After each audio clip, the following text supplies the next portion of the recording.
विदेश्वर संहिता 11वां अध्याय। शिवलिंग की स्थापना और पूजन विधि का वर्णन। ऋषियों ने पूछा, सूत जी, शिवलिंग की स्थापना कैसे करनी चाहिए तथा उसकी पूजा कैसे, किस काल में तथा किस द्रव्य द्वारा करनी चाहिए? सूत जी ने कहा, महर्षियों, मैं तुम लोगों के लिए इस विषय का वर्णन करता हूं, इसे ध्यान से सुनो और समझो। अनुकूल एवं शुभ समय में किसी पवित्र तीर्थ में, नदी के तट पर, ऐसी जगह पर शिवलिंग की स्थापना करनी चाहिए जहां रोज पूजन कर सके। पार्थिव द्रव्य से, जलमय द्रव्य से अथवा तेजस द्रव्य से पूजन करने से उपासक को पूजन का पूरा फल प्राप्त होता है। शुभ लक्षणों में पूजा करने पर यह तुरंत फल देने वाला है। चल प्रतिष्ठा के लिए छोटा शिवलिंग श्रेष्ठ माना जाता है। अचल प्रतिष्ठा हेतु बड़ा शिवलिंग अच्छा रहता है। शिवलिंग की पीठ सहित स्थापना करनी चाहिए। शिवलिंग की पीठ गोल, चौकोर, त्रिकोण अथवा खाट के पाए की भांति ऊपर नीचे मोटा और बीच में पतला होना चाहिए। ऐसा लिंग पीठ महान फल देने वाला होता है। पहले मिट्टी अथवा लोहे से शिवलिंग का निर्माण करना चाहिए। जिस द्रव्य से लिंग का निर्माण हो उसी से उसका पीठ बनाना चाहिए। यही अचल प्रतिष्ठा वाले शिवलिंग की विशेषता है। चल प्रतिष्ठा वाले शिवलिंग में लिंग व प्रतिष्ठा एक ही तत्व से बनानी चाहिए। लिंग की लंबाई स्थापना करने वाले मनुष्य के 12 अंगुल के बराबर होनी चाहिए।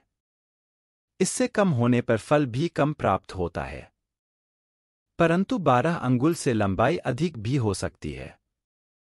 चल लिंग में लंबाई स्थापना करने वाले के 1 अंगुल के बराबर होनी चाहिए, उससे कम नहीं। यजमान को चाहिए कि पहले वह शिल्पशास्त्र के अनुसार देवालय बनवाए तथा उसमें सभी देवगणों की मूर्ति स्थापित करे। देवालय का गर्भगृह सुंदर, सुदृढ़ और स्वच्छ होना चाहिए। उसमें पूर्व और पश्चिम में 2 मुख्य द्वार हों। जहां शिवलिंग की स्थापना करनी हो उस स्थान के गर्त में नीलम, लाल वैदूर्य, श्याम, मरकत, मोती, मूंगा, गोमेद और हीरा इन 9 रत्नों को वैदिक मंत्रों के साथ छोड़े। 5 वैदिक मंत्रों द्वारा 5 स्थानों से पूजन करके अग्नि में आहुति दें और परिवार सहित मेरी पूजा करके आचार्य को धन से तथा भाई बंधुओं को मनचाही वस्तु से संतुष्ट करें। याचकों को सुवर्ण, गृह एवं भू संपत्ति तथा गाय आदि प्रदान करें। स्थावर जंगम सभी जीवों को यत्नपूर्वक संतुष्ट कर एक गड्ढे में सुवर्ण तथा 9 प्रकार के रत्न भरकर वैदिक मंत्रों का उच्चारण करके परम कल्याणकारी महादेव जी का ध्यान करें। तत्पश्चात नाद घोष से युक्त महामंत्र ओंकार का उच्चारण करके गड्ढे में पीठयुक्त शिवलिंग की स्थापना करें। वहां परम सुंदर मूर्ति की भी स्थापना करनी चाहिए तथा भूमि संस्कार की विधि जिस प्रकार शिवलिंग के लिए की गई है उसी प्रकार मूर्ति की प्रतिष्ठा भी करनी चाहिए। मूर्ति की स्थापना अर्थात प्रतिष्ठा पंचाक्षर मंत्र से करनी चाहिए। मूर्ति को बाहर से भी लिया जा सकता है, परंतु वह साधु पुरुषों द्वारा पूजित हो। इस प्रकार शिवलिंग व मूर्ति द्वारा की गई महादेव जी की पूजा शिवपद प्रदान करने वाली है। स्थावर और जंगम से लिंग भी 2 तरह का हो गया है। वृक्ष लता आदि को स्थावर लिंग कहते हैं और कृमि कीट आदि को जंगम लिंग। स्थावर लिंग को सींचना चाहिए तथा जंगम लिंग को आहार एवं जल देकर तृप्त करना चाहिए। यों चराचर जीवों को भगवान शंकर का प्रतीक मानकर उनका पूजन करना चाहिए। इस तरह महालिंग की स्थापना करके विविध उपचारों द्वारा उसका रोज पूजन करें तथा देवालय के पास ध्वजारोहण करें। शिवलिंग साक्षात शिव का पद प्रदान करने वाला है। आवाहन, आसन, अर्घ्य, पाद्य, पाद्यांग, आचमन, स्नान, वस्त्र, यज्ञोपवीत, गंध, पुष्प, धूप, दीप, नैवेद्य, तांबूल, समर्पण, नीराजन, नमस्कार और विसर्जन ये 16 उपचार हैं। इनके द्वारा पूजन करें। इस तरह किया गया भगवान शिव का पूजन शिवपद की प्राप्ति कराने वाला है। सभी शिवलिंगों की स्थापना के उपरांत, चाहे वे मनुष्य द्वारा स्थापित, ऋषियों या देवताओं द्वारा अथवा अपने आप प्रकट हुए हों, सभी का उपर्युक्त विधि से पूजन करना चाहिए, तभी फल प्राप्त होता है। उसकी परिक्रमा और नमस्कार करने से शिवपद की प्राप्ति होती है। शिवलिंग का नियमपूर्वक दर्शन भी कल्याणकारी होता है। मिट्टी, आटा, गाय के गोबर, फूल, कनेर पुष्प, फल, गुड़, मक्खन, भस्म अथवा अन्न से शिवलिंग बनाकर प्रतिदिन पूजन करें तथा प्रतिदिन 10,000 प्रणव मंत्रों का जाप करें अथवा दोनों संध्याओं के समय 1 सहस्र प्रणव मंत्रों का जाप करें। इससे भी शिवपद की प्राप्ति होती है। जपकाल में प्रणव मंत्र का उच्चारण मन की शुद्धि करता है। नाद और बिंदु से युक्त ओंकार को कुछ विद्वान समान प्रणव कहते हैं। प्रतिदिन 10,000 पंचाक्षर मंत्र का जाप अथवा दोनों संध्याओं को 1 सहस्र मंत्र का जाप शिवपद की प्राप्ति कराने वाला है। सभी ब्राह्मणों के लिए प्रणव से युक्त पंचाक्षर मंत्र अति फलदायक है। कलश से किया स्नान, मंत्र की दीक्षा, मातृकाओं का न्यास, सत्य से पवित्र अंतःकरण, ब्राह्मण तथा ज्ञानी गुरु सभी को उत्तम माना गया है।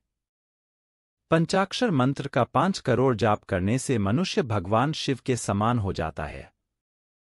1, 2, 3 अथवा 4 करोड़ जाप करके मनुष्य क्रमशः ब्रह्मा, विष्णु, रुद्र तथा महेश्वर का पद प्राप्त कर लेता है। यदि 1000 दिनों तक प्रतिदिन 1 सहस्र जाप पंचाक्षर मंत्रों का किया जाए और प्रतिदिन ब्राह्मण को भोजन कराया जाए तो इससे अभीष्ट कार्य की सिद्धि होती है। ब्राह्मण को प्रतिदिन प्रातःकाल 1008 बार गायत्री मंत्र का जाप करना चाहिए क्योंकि गायत्री मंत्र शिवपद की प्राप्ति कराता है। वेद मंत्रों और वैदिक सूक्तियों का भी नियम से जाप करें। अन्य मंत्रों में जितने अक्षर हैं उनके उतने लाख जाप करें। इस प्रकार यथाशक्ति जाप करने वाला मनुष्य मोक्ष प्राप्त करता है। अपनी पसंद से कोई एक मंत्र अपनाकर प्रतिदिन उसका जाप करें अथवा का नित्य 1 सहस्र जाप करें। ऐसा करने से संपूर्ण मनोरथों की सिद्धि होती है। जो मनुष्य भगवान शिव के लिए फुलवाड़ी या बगीचे लगाता है तथा शिव मंदिर में झाड़ने बुहारने का सेवा कार्य करता है, ऐसे शिवभक्त को पुण्यकर्म की प्राप्ति होती है। अंत समय में भगवान शिव उसे मोक्ष प्रदान करते हैं। काशी में निवास करने से भी योग और मोक्ष की प्राप्ति होती है। इसलिए आमरण भगवान शिव के क्षेत्र में निवास करना चाहिए। उस क्षेत्र में स्थित बावड़ी, तालाब, कुआं और पोखर को शिवलिंग समझकर वहां स्नान, दान और जाप करके मनुष्य भगवान शिव को प्राप्त कर लेता है। जो मनुष्य शिव के क्षेत्र में अपने किसी मृत संबंधी का दाह, दशाह, मासिक श्राद्ध अथवा वार्षिक श्राद्ध करता है अथवा अपने पितरों को पिंड देता है, वह तत्काल सभी पापों से मुक्त हो जाता है और अंत में शिवपद प्राप्त करता है। लोक में अपने वर्ण के अनुसार आचरण करने व सदाचार का पालन करने से शिवपद की प्राप्ति होती है। निष्काम भाव से किया गया कार्य अभीष्ट फल देने वाला एवं शिवपद प्रदान करने वाला होता है। दिन के प्रातः, मध्याह्न और सायं 3 विभाग होते हैं। इनमें सभी को एक एक प्रकार के कर्म का प्रतिपादन करना चाहिए। प्रातःकाल रोजाना दैनिक शास्त्र कर्म, मध्याह्न सकाम कर्म तथा सायंकाल शांति कर्म के लिए पूजन करना चाहिए। इसी प्रकार रात्रि में 4 प्रहर होते हैं। उनमें से बीच के 2 प्रहर निशीथकाल कहलाते हैं। इसी काल में पूजा करनी चाहिए क्योंकि यह पूजा अभीष्ट फल देने वाली है। कलयुग में कर्म द्वारा ही फल की सिद्धि होगी।